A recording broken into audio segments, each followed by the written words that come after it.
Welcome to lesson 1.1.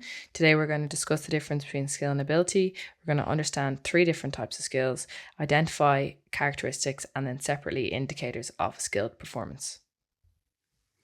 So firstly, we just have key terms. Ability is the natural method and awareness to perform a task. So without much thought, without much practice, just your natural reaction to that skill. And then we have the ability to perform a skill, but usually gained through training, experience, something that you can develop and improve.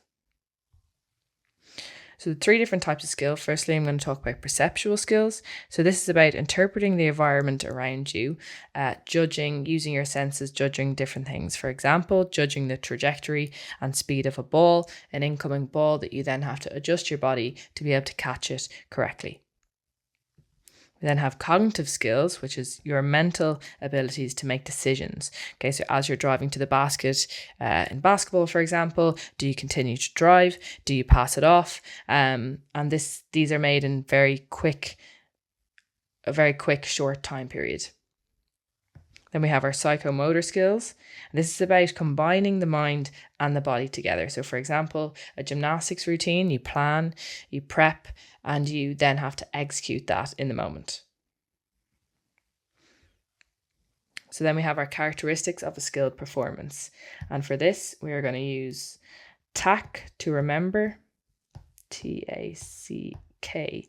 So our first T, technical execution. Okay, so the ability of an athlete to perform a sport specific. So for example, a pirouette in dance needs precision, accuracy. It is highly technical.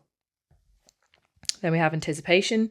So reading and responding to an opponent's move before it even occurs. So a tennis serve, you're anticipating where it might go, to the left, to the right, moving there and being able to get that ball back as efficiently as possible. Consistency then, using golf as an example, an athlete's rate of success when completing that skill. So keeping between a narrow range of scores throughout the whole season. Okay, so shooting low, good scores throughout the whole season, high rate of success.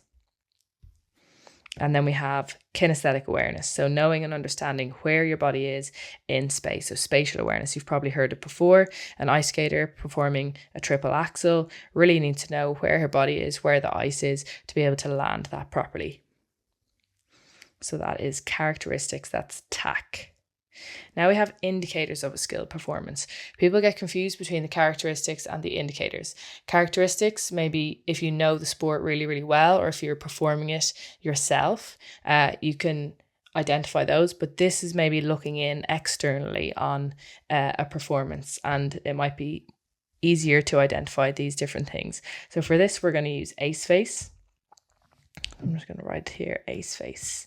And this is a little reminder on the indicators of a skilled performance. So we have aesthetically pleasing, we have consistent, efficient, we have fluent, accurate, controlled, and economical. And you probably would be able to identify each of those within a performance when you're watching. So just a few questions to test the learning.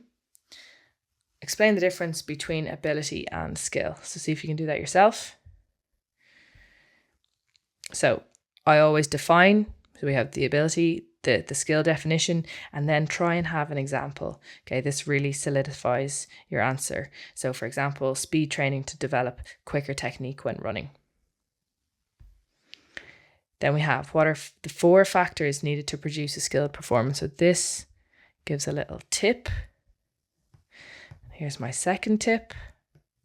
And can you remember what they stand for? We have technical execution, just technique, anticipation, consistency, and kinesthetic awareness. And then I used a tennis example there, went through each of them on how each of those can be shown within a skill performance in tennis. Okay, our third question. We have name and define 2 different types of skills. A little tip, we talked about 3 skills earlier.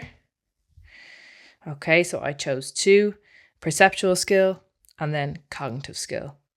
Okay, so again, trying to define those skills and then giving an example. And I use the examples that we had earlier. Okay.